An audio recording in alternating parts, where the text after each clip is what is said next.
خانہ فرنگ ایران حیدرآباد میں فارسی کے عظیم ایرانی شاعر شاہ نامہ کے خالق ابوالقاسم فردوسی کے دن کے موقع پر لیکچر پروگرام کا اہتمام کیا گیا، جس میں علمی ادبی شخصیات، شاعر و طلباء و طالبات و دیگر عمائدین نے شرکت کی۔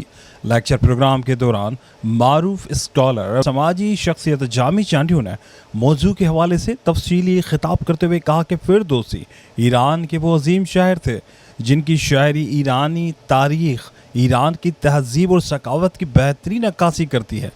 ان کا مزید کہنا تھا کہ فارسی زبان کا برصغیر پر گہرا اثر رہا ہے، جبکہ فردوسی نے فارسی میں باکمال شاعری کی ہے، جس کی مثال شاہ نامہ ہے۔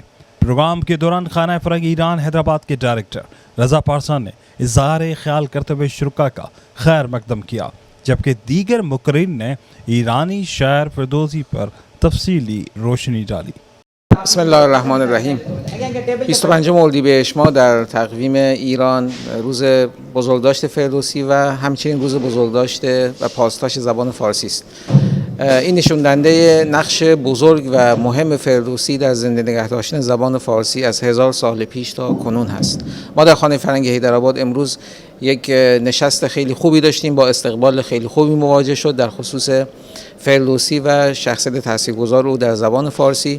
آج یہ جو خانہ فرنگ میں نشست ہوئی، یہ ایک تسلسل ہے ایران کے جو بڑے عظیم شعراء ہیں، رودکی اور نظامی اور فردوسی اور عطار اور رومی اور حافظ، اور تو ان تمام شعراء پر نشستوں کا تسلسل ہے۔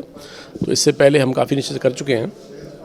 آج کی نشست جو ہے وہ ایران کے فارسی زبان کے قومی شاعر اور بہت بڑے شاعر فردوسی کا یہ ان کا مہینہ بھی ہے، تو اس حوالے سے آج نشست تھی جس پر میں نے گفتگو کی۔